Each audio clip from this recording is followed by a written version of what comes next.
আমাদের এখানে ঘটনাটা হলো, আমাদের যে কাটলাবাড়ির মানুষ ছিল এবং কোম্পানির মানুষ ছিল, তারা সাধারণ একটা ঘটনাকে কেন্দ্র করে মহা পরিমাণ তারা পরিকল্পনাভাবে তারা আমাদেরকে আক্রমণ করে এবং আমাদের দোকানপাট, আমাদের যা কিছু আছে সবকিছু লুটপাট করে নিয়ে যায়।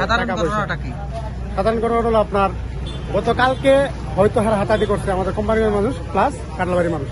হাতাহাতি এক পর্যায়ে ওটা বিচার হয়ে গেছিল, সমাধান হয়ে গেছে। হাতাহাতি কোন জায়গায় হয়েছে? হাতাহাতি হয়েছিল আপনার ওই মধুবনের সামনে। শুনেছিলাম মোবাইল সংক্রান্ত। মোবাইল সংক্রান্তই। মোবাইল একজন রাখা গেছিল, আরেকজন নিতে আইছিল, দেয় নাই। তারপরে এটাকে এক কথা দুই কথা বলে এটাকে আপনার সাজানো হয়েছে, এটাকে অনেক বড় করা হয়েছে।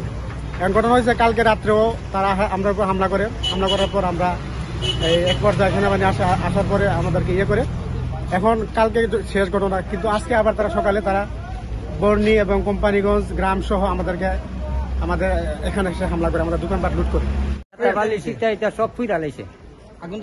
আগুন ধরাই দিছে। আপনার ওই যে গাঙ্গর সাথে জীবন আপনি সংঘর্ষ আসলেন না?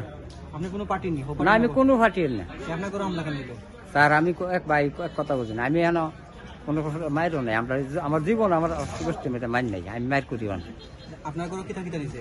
আমার যা আছে গরমে কোনো একটা মাল নাই।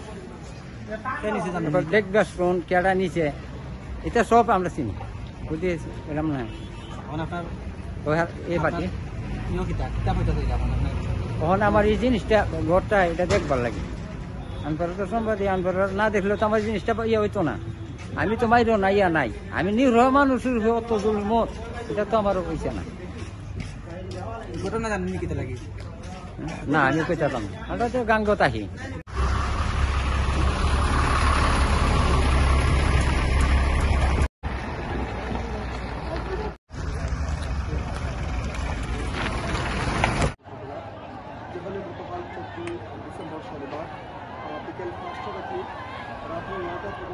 কেন্দ্র হরিয়া কিন্তু এই বর্তমান পরিস্থিতি, প্রিয় দর্শকবৃন্দ, নজরুল ইসলাম চৌধুরী ভাই সহ আমরা লগে আসছেন। আসলে বর্তমান পরিস্থিতি অনেকটা বেগতিক, আমরা দেখার চেষ্টা করা। আমি তোমাদের